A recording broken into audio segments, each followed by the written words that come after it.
Chapter 5 of As a Man Thinketh by James Allen, and read to you by Katherine Damstetter. The thought factor in achievement. All that a man achieves and all that he fails to achieve is the direct result of his own thoughts. In a justly ordered universe, where loss of equipoise would mean total destruction, individual responsibility must be absolute. A man's weakness and strength, purity and impurity are his own and not another man's. They are brought about by himself and not by another, and they can only be altered by himself, never by another. His condition is also his own and not another man's. His suffering and his happiness are evolved from within. As he thinks, so he is. As he continues to think, so he remains.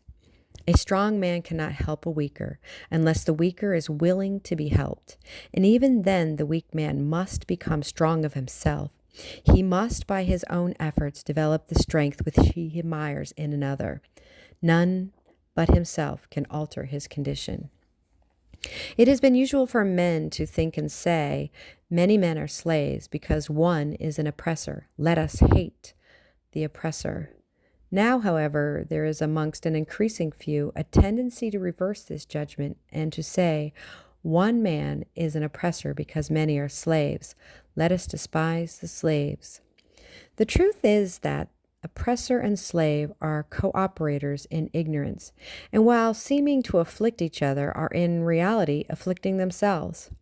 A perfect knowledge perceives the action of law in the weakness of the repressed and the misapplied power of the oppressor. A perfect love, seeing the suffering which both states entail, condemns neither. A perfect compassion embraces both oppressor and oppressed. He who has conquered weakness and has put away all selfish thoughts belongs neither to oppressor nor oppressed. He is free. A man can only rise, conquer, and achieve by lifting up his thoughts. He can only remain weak and abject and miserable by refusing to lift up his thoughts. Before a man can achieve anything, even in worldly things, he must lift his thoughts above slavish animal indulgence. He may not, in order to succeed, give up all animality and selfishness by any means, but a portion of it must, at least, be sacrificed. A man whose first thought is bestial indulgence could neither think clearly nor plan methodically. He could not find and develop his latent resources, and would fail in any undertaking. Not having commenced to manfully control his thoughts, he is not in a position to control affairs and to adopt serious responsibilities. He is not fit to act independently and stand alone, but he is limited only by the thoughts which he chooses.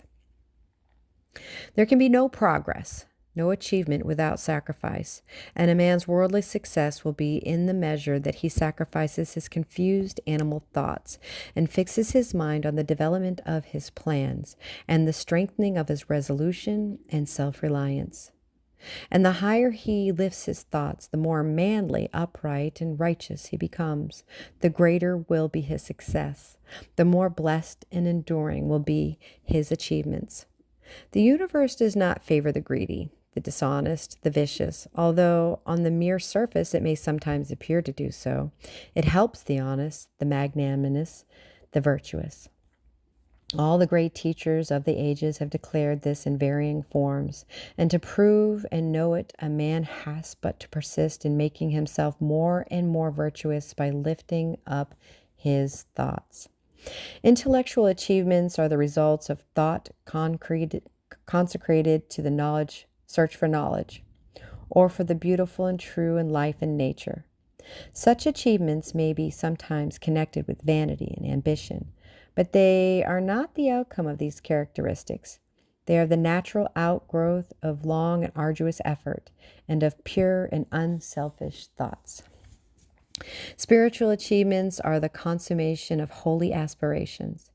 He who lives constantly in the conception of noble and lofty thoughts, who dwells upon all that is pure and unselfish, will, as surely as the sun reaches its zenith and the moon its full, become wise and noble in character and rise into a position of influence and blessedness. Achievement of whatever kind is the crown of effort, the diadem of thought.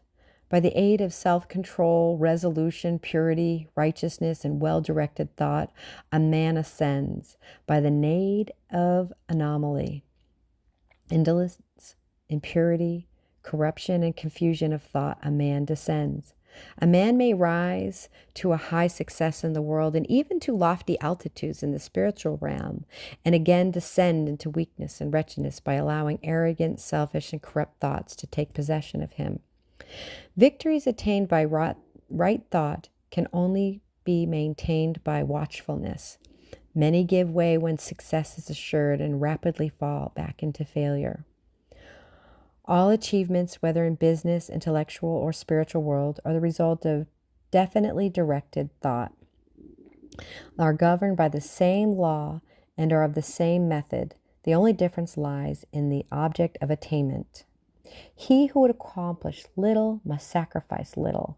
He who would achieve much must sacrifice much.